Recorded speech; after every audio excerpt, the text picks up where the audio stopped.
أعوذ بالله من الشيطان الرجيم.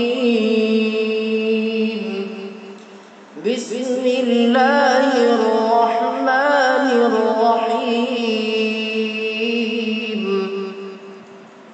إذا جاء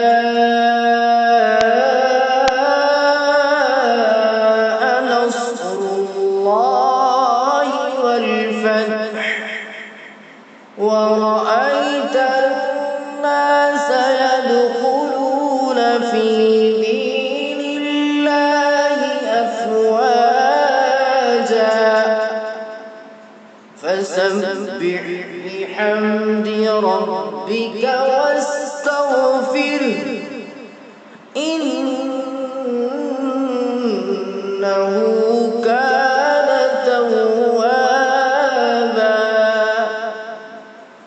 صدق الله